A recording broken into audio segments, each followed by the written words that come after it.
What's up, guys? Welcome to another episode of the Wolverine Live Recruiting Chat every Wednesday here for 30 minutes answering your questions on the Wolverine YouTube channel before we dive into this week's chat. And remember, yesterday's show, the Tuesday show, with Zach Libby was Super Chats only. Today I am answering all your questions, though. If you want to contribute a super chat, you certainly can. Click that donate button, and that money goes directly to my travel budget, which allows me to go out and see recruits across the country. Remember to like this video and subscribe to the Wolverine YouTube channel. You'll get updates every time we drop a new video, and your likes help with the algorithm, helps us get in front of other Michigan fans so they can join the discussion as well. Also, if you are not a subscriber to the Wolverine.com, you can subscribe today for just $10 for 4 months. That gets you premium insider recruiting information, team information, basketball recruiting, NIL transfer portal, and so much more. Plus, you get to be part of a vibrant message board community over on the Fort. So make sure to subscribe today for just $10 for 4 months. That's like less than combo at Cane's, man. You can't beat $10 for 4 months, and that gets you through spring football, the spring visit season, some potential commitments that could happen through the first couple of weeks of summer official visits in the end of basketball season. So no better time to sign up for the Wolverine.com today, especially with this promotion. And that ends in a week. You only have a week to sign up for the promotion, and then it goes back to regular price. So it is a flash sale. So make sure to go ahead and sign up for the Wolverine.com today. All right, guys, I think that does it with promotional activities. We did have a super chat come in yesterday from Shane Johnson, and the show ended before the super chat came in on our end. So to answer Shane Johnson's question, I'm sure he'll watch since he's a loyal listener. But Shane Johnson basically asked, and we appreciate his 199 super chat. Shane Johnson asked, has there ever been 3 prospects from the same school commit to Michigan? And, that's in reference to obviously Providence Day having top quarterback target Jaden Davis, as well as top wide receiver targets Channing Goodwin and Jordan Shipp. And yes, the answer is yes. Michigan has had 3 targets from the same school commit. In fact, it happened. I'm sure it's happened at some point in the 100+ years of Michigan football, I guess. But it happened my first cycle covering Michigan. The Wolverines did land 3 prospects from Baltimore powerhouse St. Francis. If you remember, they signed Blake Corum, Nakai Hill-Green, and Osman Savage. Of course, Osman Savage no longer with the team. Nakai Hill-Green definitely showed some flashes before suffering an injury, and Blake Corum, obviously a Heisman contender. All 3 committed to Michigan out of St. Francis. So it is certainly possible for Michigan to pull the Providence Day trio. So shout out to Shane for the super chat yesterday. If you guys want a super chat, hit that donate button and you'll jump to the front of the line. If not, we'll go in order and we'll start today's questions with Antoine Johnson, who says Cole Sullivan, Tylen Singleton, Peyton Pierce, Cameron Pruitt, Brian Huff. Do you think Michigan will go after any of these players? So has offered the first 3, I believe. They have not offered Cameron Pruitt or Brian Huff, to my knowledge, unless I am overlooking those guys. But I know they have offered the first 3. Of those 3, the prospect that I am most familiar with is Peyton Pierce out of Texas. Pierce is set to make his first unofficial visit to Michigan this spring. Oklahoma and Notre Dame are considered the favorites there, but a visit definitely shifts some things. Tylen Singleton out of Louisiana, I believe, is a top 100 recruit nationally. Seems like he's leaning more towards the schools in the South. And Cole Sullivan was a recent offer out of Western Pennsylvania. It'll be interesting to see where things move with him. Haven't heard a lot of buzz on him lately, but I know these are more kind of under the radar names. But the one that definitely pops out is Pierce, since he is set to visit in March. let's go ahead and go down to Daniel G. And he says EJ versus Sam Webb this week for a recruiting draft. I'm not sure if that'll happen, but I'll beat anybody, all contenders. I obviously defeated Zach Libby in the popular vote and dominated our recruiting draft. If you haven't watched our recruiting, you can find it here on the Wolverine YouTube show or YouTube channel. I definitely recommend going and watching that. That was a lot of fun, and I dominated Zach Libby, and I'm sure I would beat down Sam Webb and any other challenger. Let's go to Owen Pastel, and he says difference in skill set between Amarion Stewart and Jordan Shipp. So I think Amarion is more comparable to Channing Goodwin in the sense that both are about 6 foot, 6'1", have long arms, are always find ways to get open. These guys are very excellent and tactical route runners, both very cerebral players. They just know how to get open. They consistently are guys that are targeted on underneath routes. A lot of crosses and drags is where they make their living. I think Stewart has a little bit more explosiveness than Channing Goodwin in the sense that he can take the top off a defense, where I think Channing is just a more reliable pass catcher that can make some plays happen after he gets the ball in that 5-10 yard range. But both are kind of similar guys that will likely line up in the slot and maybe see some time outside as well. I think Jordan Shipp is more of a true outside target, where, again, like I said, Amarion Stewart is likely a guy that starts inside out. Shipp is a guy that's going to play outside all the way. He's 6'2", 185 pounds. He's not as refined of a route runner as a Goodwin or a Stewart, but he's still solid in that area. He's not as natural of a pass catcher as Shipp or Stewart. I'm sorry, as Stewart or Goodwin. Both of those guys have some of the best hands in Michigan's wide receiver board. But I do think that Shipp has really strong hands. He has some of the strongest hands I've seen so far. I just had a chance to see him on the 7-on-7 circuit, and he was phenomenal. He was the best player at the Myrtle Beach tournament over the weekend. But again, more of a true outside receiver, knows how to use his body to his advantage. He has an impressive catch radius as well. Like I said, super strong hands. Guy that's kind of underrated athletically. He showed he can take the top off of defense. He does a great job of fighting through contact, making catches in traffic. Shipp just has a little more oomph to his game, a little more explosion to his game than maybe a Stewart or a Goodwin. But I think I would rank Shipp and Stewart about the same range, both inside the top 300, solid 4-star guys, while I would rank Goodwin as a low 4-star. But all three receivers, I know you didn't ask about Goodwin, but felt like I had to include him since he is the most similar to Stewart. I think all three of those guys would be very, very quality lands for Michigan and would bring a little bit of something different to the table. And I think Michigan's in a great spot for all of them, man. Obviously, Stewart has visited on multiple occasions. Shipp has visited on multiple occasions. I expect both of those guys in for the spring. Expect Goodwin in for the spring. He's a legacy recruit, the son of Jonathan Goodwin. So hopefully that answers your question, but I definitely like all three of them. And all three are just really, really great kids. A lot to love about Shipp, Stewart, and Goodwin as character Michigan type of kids as well.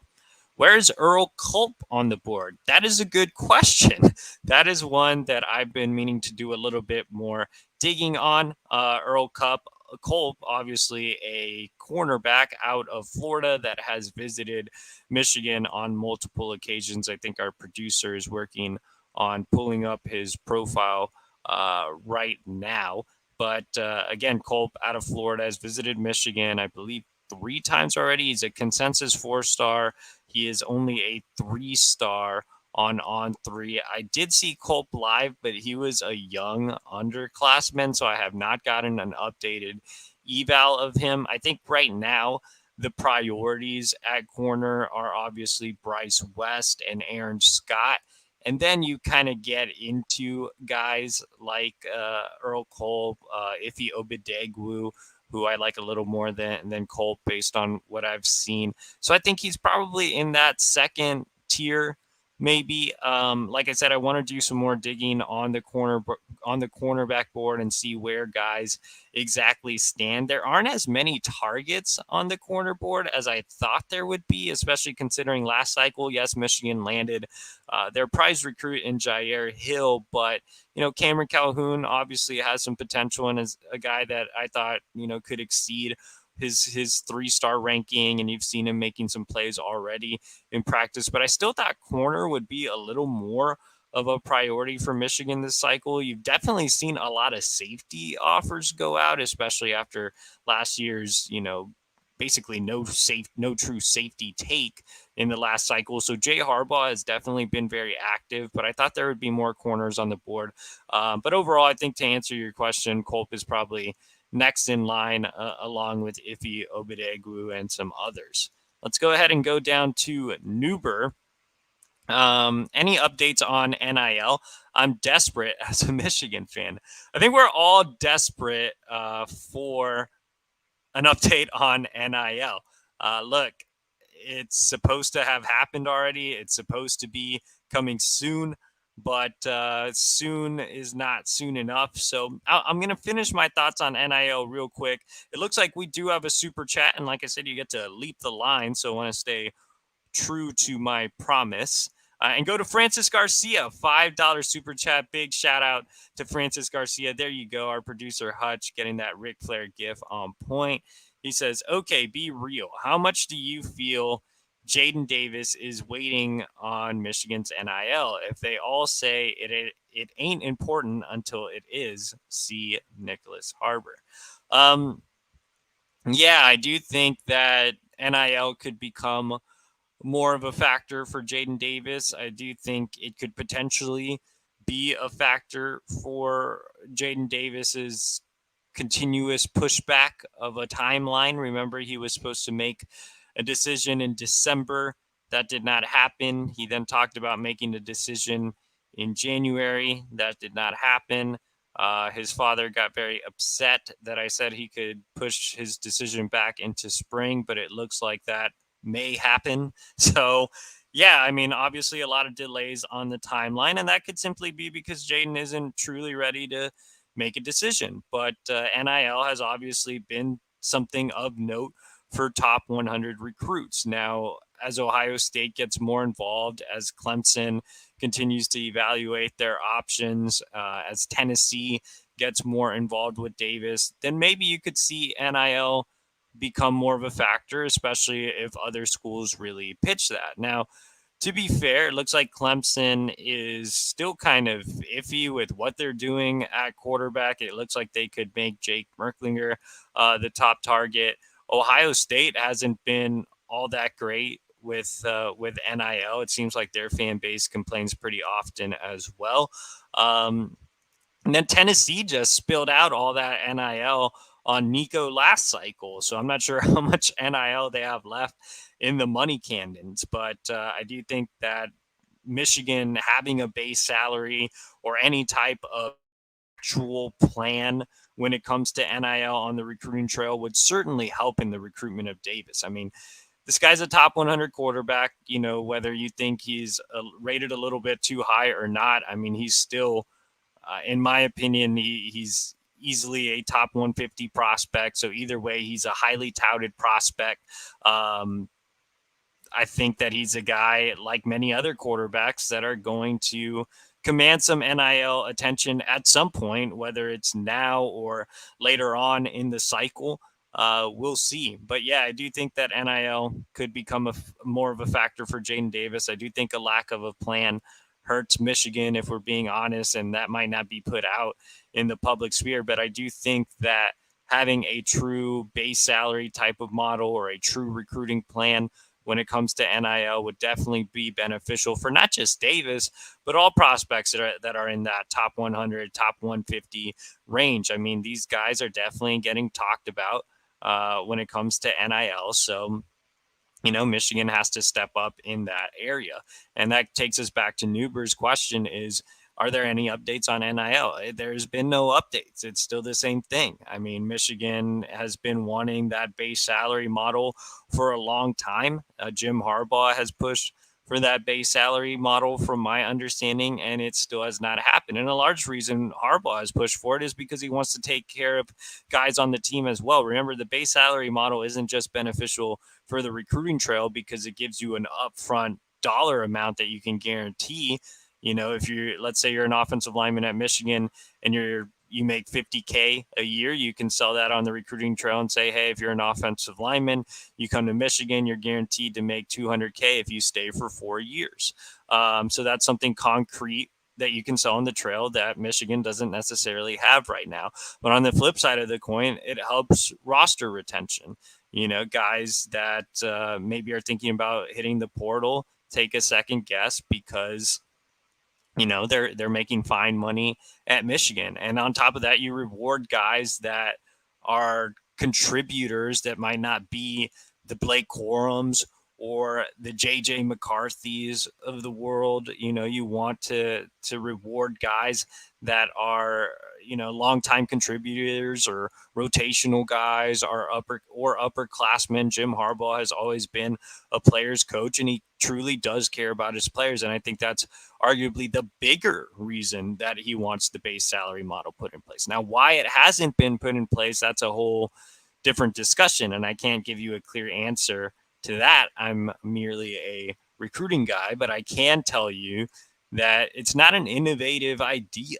I mean, there's already lower level schools that have this in place, which I've mentioned before. My alma mater, SMU, has it in place. Texas Tech has it in place as well. So it's not something crazy that they have to test out or try out. Like it's something that's been done, that is currently being done. So I'm not exactly sure why there hasn't been any movement. The last update Chris Ballas had on the situation, who deals more with sources on the booster side and things of that nature, was that the lawyers have something ready to go and they're ready to sign it. And I guess it just hasn't been done, but this has been promised to be coming soon for quite some time, and it obviously hasn't happened. And so it's no longer soon, right? Like, what is February 22nd soon from the last time Michigan was on the football field? I mean, it's just been prolonged for far too long, especially as we get ready to head into a key recruiting period. I mean, the dead period ends in about a week, right? So that means recruits can start making visits March 1st and see different schools, and guys that were leaning Michigan during the dead period may get some NIL offers as we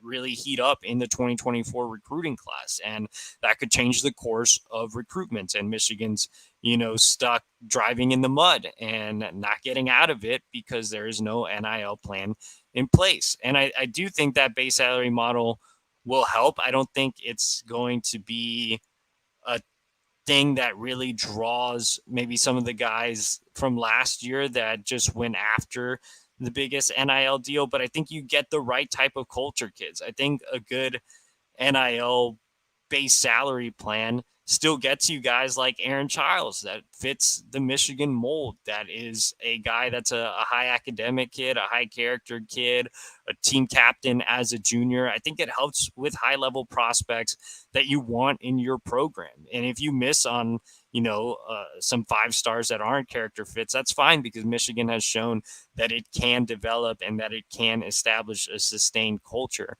But Michigan still needs the talent. It cannot afford it can't afford to have another 2023 recruiting class. Like, it just can't. Michigan has to get back to finishing in the top 15 if it wants to consistently compete at the same level it has been competing at. And, I expressed my frustration on last night's podcast. Like, stop saying soon, just shut up, just get it done. And I'm certainly not saying that to Santa Ono or Jim Harbaugh. I think it extends beyond both of those guys. I think Santa Ono and Jim Harbaugh are both doing as much as they can on that front.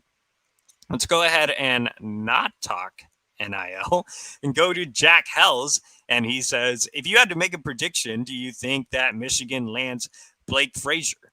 Yeah, I would, if I had to make one today, then yeah, I would probably go with Michigan, given the program connections, the fact that he's getting ready to make his third visit next month. I'm not truly ready to make a prediction for Blake Frazier right now because he is open to other schools. He's going through the process. He likes Clemson. The in-state schools have been involved. He's making a visit to Oregon as well. But given his program connections and the fact that he's probably not an NIL kid, I'm sure Blake is doing just fine. Again, I think the base salary model would help with Blake, but overall, given the program connections, Michigan's production along the offensive line, Sharon Moore being a really charismatic recruiter and an elite level recruiter, I think all of that helps. I think Frazier was extremely impressed with Michigan's offensive line play. I think he was extremely impressed on his previous visits. And I think the fact that he's making I think it was 4 or 5 days, a 4 or 5 day trip in March, I think speaks volumes as well. I think Michigan will have an opportunity to seal the deal with him.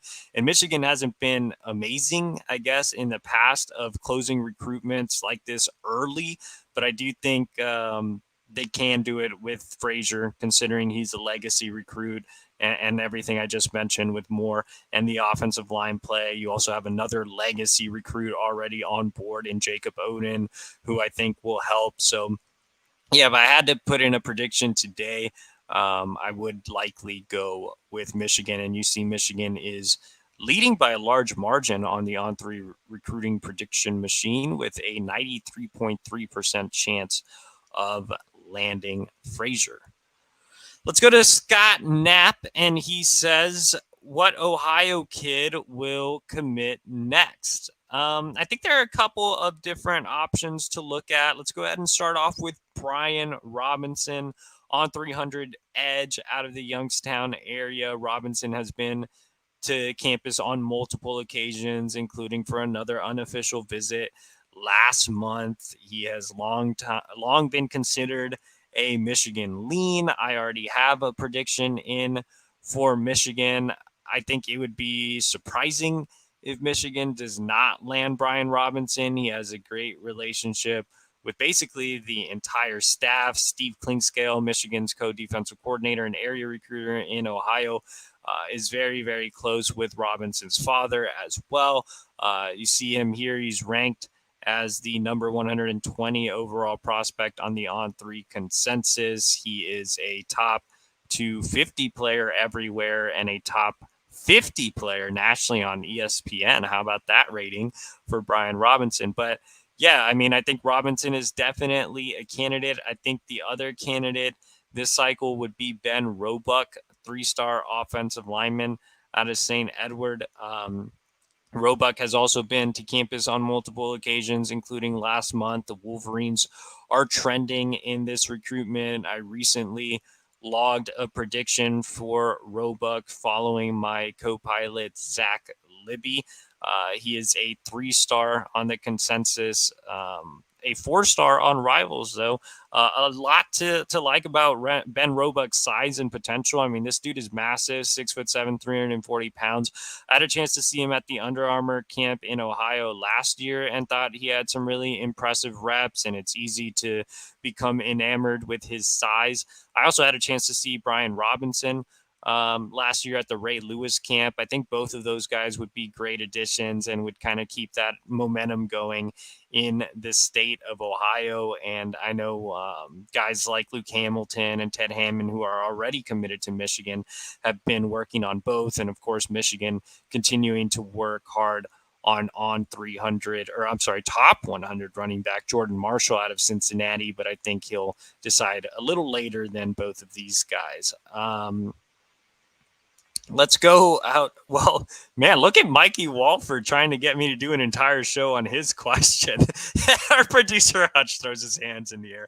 If National Signing Day was today, what 20 to 25 prospects do you think the Wolverines have the best shot with? Well, Mikey, we weren't trying to ignore you, but that is a very large number. I think that's an entire dedicated show. I'll tell you that I will do my best guess mock draft over at thewolverine.com at some point in the near future. So if you're not a subscriber, make sure to subscribe today for just $10 for the next 4 months. But just to throw some names off the top of my head, I think offensively, Michigan would love to have Jaden Davis. He's obviously the only quarterback they are recruiting. If they miss on him, who knows? I think running back wise, they would love to have Taylor Tatum or Jordan Marshall. I think they get one of those guys and add another one in that second tier. I think wide receiver, we hit on Channing Goodwin, Amarion Stewart, Jordan Shipp. I think they're in a strong position for all of those guys up front. They already have Luke Hamilton. I think Blake Frazier is a guy that they're in a strong position with. Andrew Sprague, Ben Roebuck could be guys as well. Defensive line edge guys, they already have Mason Curtis. I think they're trending in the right direction, obviously, for Brian Robinson, who we just talked about as well. There's several edge guys on that board that Michigan could land, including Darian Mayo, who's set to make a visit next month, D.D. Holmes, who's set to make a visit in the spring, Dominic Nichols, who's set to make a visit at some point in the offseason. So trending in the right direction with a lot of edge guys as well. Linebacker, the man to know is obviously Aaron Childs. And then the secondary, I think, will be the most interesting. Obviously, the focus is on Bryce West and Aaron Scott, but Michigan's going to have to beat out Ohio State for both of those Ohio guys. A lot of targets in the secondary. I'm interested to see who Michigan starts to trend for after spring visits. That's just off the top of my head. Like I said, I can do a mock class over at the Wolverine.com. Let's go down to Daniel G, who says, Davis just said in an interview that NIL doesn't matter to him. He shut it down on the spot. Congratulations. So did Nicholas Harbor. Does not matter what these kids do. It does not matter what these kids do or say. It matters what the kids do.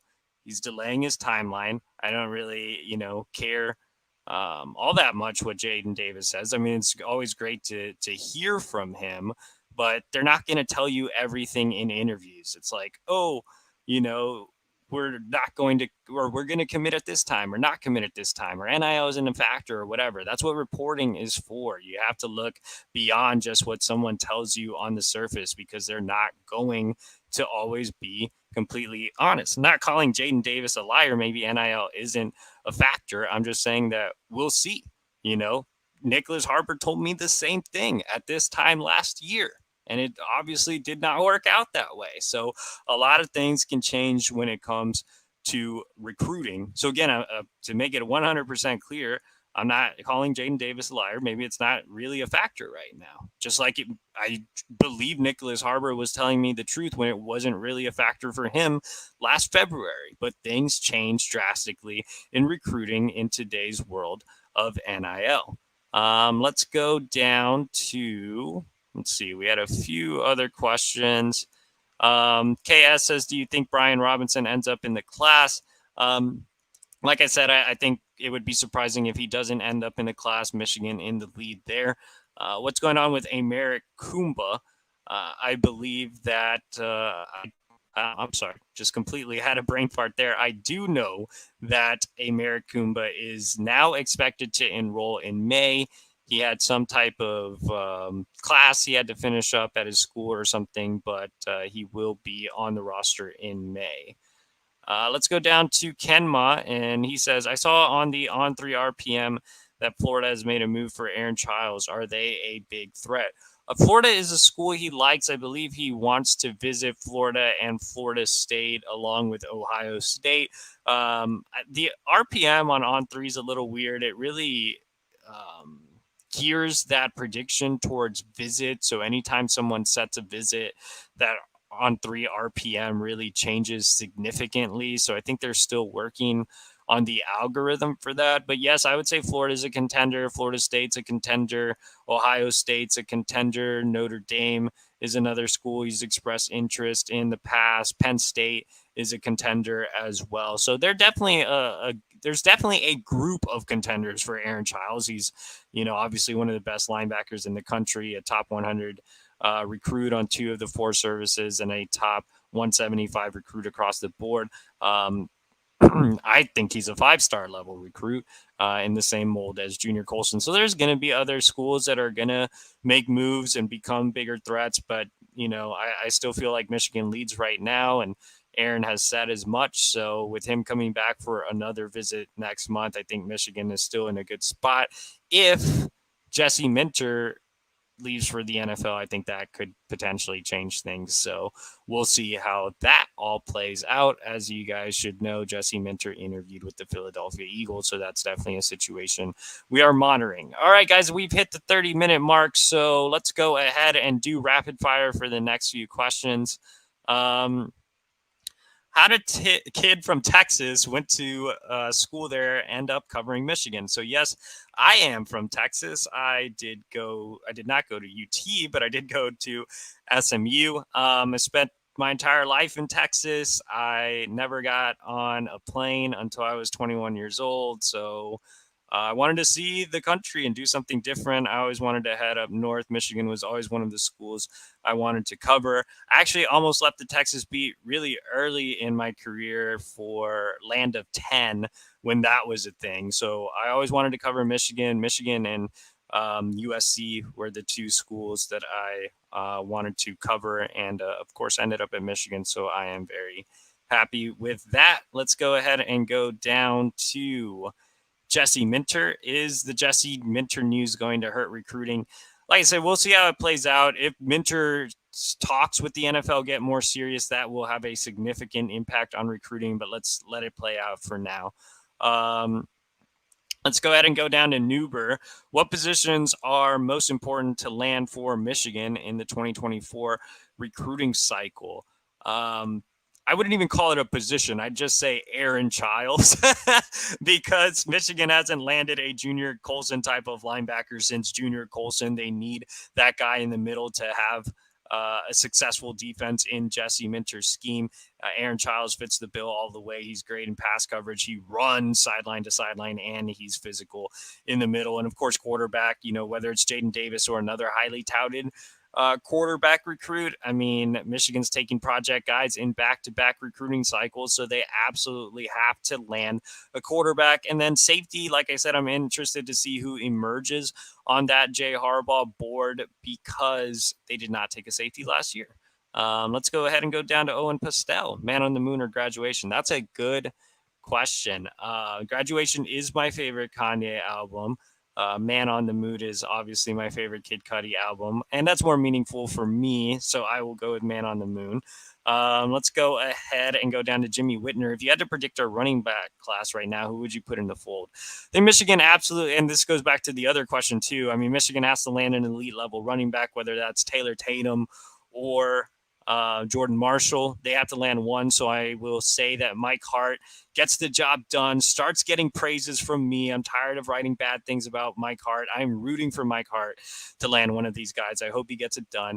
And then for RB2, I think there are some really interesting candidates out there. DeJuan Williams has visited out of St. Francis. Obviously, there's a connection there. I really like Dylan Jones at Good Counsel. He's a guy that you could see on campus this spring. And then Darion Dupree out of Chicago is another prospect to watch, looking to visit this spring. And there's a slew of Texas kids that Mike Hart offered. We'll see if they shake with anybody there.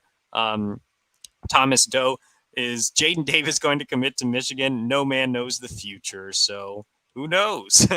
Let's go ahead and go down to nobody. That's it. It looks like Thomas Doe was the last question, so no man knows the future ends the podcast, which is fitting. Thank you guys for joining me on another episode of the Wolverine Live.